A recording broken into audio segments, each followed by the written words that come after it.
వేములవాడ రాజన్న ఆలయ విస్తరణ వివాదం మరో మలుపు తిరిగింది. రాజన్న ఆలయ విస్తరణ అభివృద్ధి పనుల్లో భాగంగా రాజన్న ఆర్జిత సేవలను భీమన్న ఆలయానికి మార్చాలన్న ప్రభుత్వ ఆలోచన కాంగ్రెస్ బీజేపీ మధ్య మాటల యుద్ధంగా మారింది. వేములవాడ రాజన్న ఆలయంలో దర్శనాల నిలిపివేతపై గందరగోళం నెలకొంది. భీమేశ్వర ఆలయంలో భక్తులకు దర్శనాలు కల్పిస్తున్నట్లు ఆలయ అధికారులు ఓ ప్రకటన విడుదల చేశారు. రాజన్న ఆర్జిత సేవలు భీమన్న దగ్గర ఎలా చేస్తారంటూ వివాదం కొనసాగుతోంది.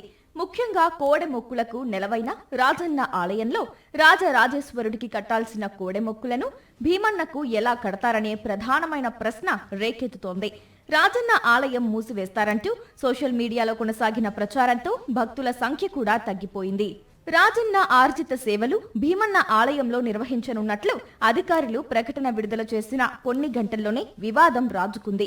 దీంతో రాజన్న ఆలయంలో ఏకాంత సేవలు యథావిధిగా కొనసాగుతాయని, దర్శనం మాత్రమే నిలిపివేస్తున్నట్లు ఈవో రమాదేవి మరో వీడియో విడుదల చేయాల్సి వచ్చింది. చాలా మంది బయట వదంతులు సృష్టిస్తున్నారు, దేవాలయం బంధు అనే విషయాన్ని చెబుతున్నారు. అది పూర్తిగా అవాస్తవము. అక్కడ రాజరాజేశ్వర స్వామి వారి దేవాలయంలో నిత్య కైంకర్యాలు మన అర్చకుల ఆధీనంలో ప్రతిరోజు కూడా ఏకాంతంగా అక్కడ జరుగుతాయి. బంధు అనేది అవాస్తవం పూర్తిగా. వేములవాడ రాజన్న ఆలయ విస్తరణ అభివృద్ధి ఇప్పుడు రాజకీయ రంగు పులుముకుంది. దర్శనం నిలిపివేతపై కేంద్ర మంత్రి బండి సంజయ్ ఆగ్రహం వ్యక్తం చేశారు. రాజన్న సిరిసిల్ల జిల్లా బీజేపీ కార్యకర్తలతో టెలికాన్ఫరెన్స్ లో మాట్లాడిన Bandi Sanjay call recording viral గా మారింది. పంచలు కట్టుకుని వెళ్దాం, లాఠీ చార్జ్ చేస్తారా చూద్దాం, శ్రేణులు సిద్ధంగా ఉండాలంటూ పిలుపునిచ్చారు బండి సంజయ్. ఆయన పిలుపు మేరకు బీజేపీ శ్రేణులు ఆలయం ముందు ధర్నాకు దిగాయి. ప్రభుత్వ దిష్టిబొమ్మను దగ్ధం చేశాయి. దీంతో దర్శనాలు, ఇతర ఆర్జిత సేవల నిలిపివేత, రాజన్న ఆలయాన్ని భీమన్న ఆలయానికి షిఫ్ట్ చేయడంపై సందిగ్ధత కొనసాగుతోంది. ప్రజల సెంటిమెంట్ దెబ్బతీసే ప్రయత్నం చేస్తే అందరం రోడ్డుకి ఎక్కాల్సిందే.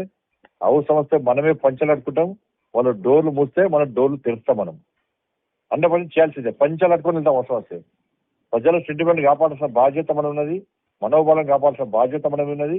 వాళ్ళు క్లారిటీగా ప్రజలకు వివరించాలి, గ్రామాంతరికి వివరించాలి. టెంపుల్ నాకు తెలిసిన సంవత్సరం ఒక అధికారం ఉంటే సంవత్సరం మూసేస్తారట అంటున్నారు. రాజన్న ఆలయ అభివృద్ధికి సంబంధించి ఇప్పటికే ప్రభుత్వం 100 కోట్లకు పైగా నిధులు కేటాయించింది. ఆలయ పట్టణ విస్తరణ పనుల్లో భాగంగా సుమారు 100 భవనాలను కూల్చేశారు. నిర్మాణాలను కూల్చేశారే తప్ప సుమారు నెలన్నర గడుస్తున్నా ఇప్పటి వరకు రోడ్ల పనులకు టెండర్లు ఖరారు కాలేదు. దీంతో ప్రధాన ఆలయం సంగతేంటన్న అనుమానాలు ముసురుకున్నాయి.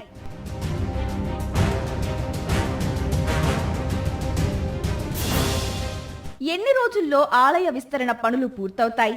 నిర్మాణాలకు ఎంత సమయం పడుతుంది? రాజన్న ఆలయం నుంచి భీమన్న ఆలయానికి ఆర్జిత సేవలను షిఫ్ట్ చేసి ఎన్నాళ్లు కొనసాగిస్తారు?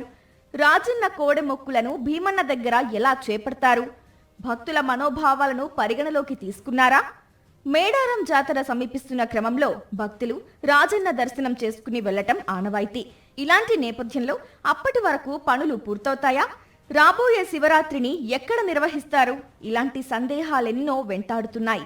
బీజేపీ శ్రేణులు ధర్నాకు దిగడం, కేంద్ర హోంశాఖ సహాయ మంత్రి బండి సంజయ్ ఆడియో వైరల్ కావడంతో విప్ వేములవాడ ఎమ్మెల్యే ఆది శ్రీనివాస్ ఆలయ అభివృద్ధిపై మరోసారి వివరణ ఇచ్చారు. 150 కోట్లతో అభివృద్ధి పనులు జరుగుతున్నాయన్నారు. శృంగేరి పీఠాధిపతుల ఆదేశానుసారమే అభివృద్ధి విస్తరణ జరుగుతుందన్నారు.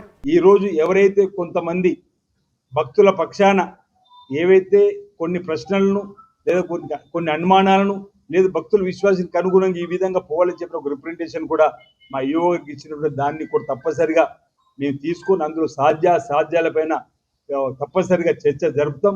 భక్తుల మనోబలకు అనుగుణంగా వారు చెప్పినటువంటి ఆలోచన కూడా తీసుకుపోవడానికి మాకు ఎలాంటి బేసిజాలు లేవని చెప్తున్నాం.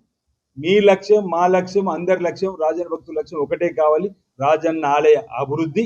దశాబ్దాల కాలంగా వేములవాడ ఆలయం పట్టణాభివృద్ధి అందని ద్రాక్షలా మారింది. ఎట్టకేలకు ఈ ఏడాది అడుగు ముందుకు పడింది. ఆలయ అభివృద్ధి అందరికీ ఆమోదమే అయినా విస్తరణపై నెలకొన్న అస్పష్టత ఇప్పుడు వివాదాలకు అవకాశమిస్తోంది.